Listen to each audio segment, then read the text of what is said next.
Et le remplacement des essuie-glaces sur une RCZ, donc là c'est une 2 litres, mais 2 litres diesel, mais surtout c'est pareil.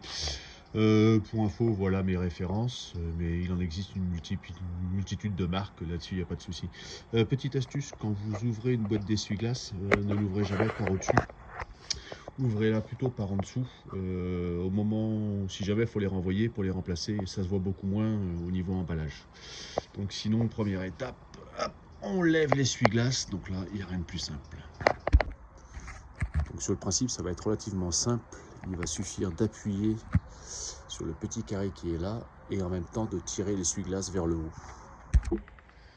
Alors donc on peut utiliser un petit tournevis pour pousser le carré et donc après il n'y a plus qu'à tirer vers le haut. Donc là on devine bien le petit clip qui est là. Avant d'installer les nouveaux, donc on compare quand même que la longueur soit similaire. Et là, par exemple, sur ceux que j'ai reçus, on voit qu'il y en a un qui est clairement identifié, donc côté conducteur, et donc le second côté passager.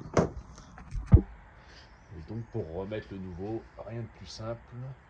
On enquille dans le rail, on pousse un petit peu le petit circuit et on envoie au fond jusqu'à ce qu'on entende un clic et on voit donc le petit carré là qui ressort. Et voilà, c'est mis en place.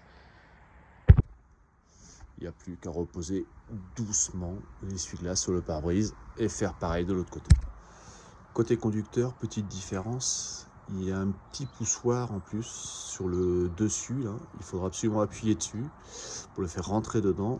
Idem pour le carré, comme tout à l'heure, on va appuyer dessus et tirer le tout vers le haut. En vérité, on peut voir qu'il y en a deux petits clips de côté. Là. Donc il faut de pincer et pousser celui-là et tout tirer vers le haut. Donc pour remettre, rien de plus simple, la même chose dans l'autre sens. On pince un peu pour que les clips se rentrent. Et donc on enfonce jusqu'au bout. Voilà, on vérifie bien surtout que le petit clip là ressort bien.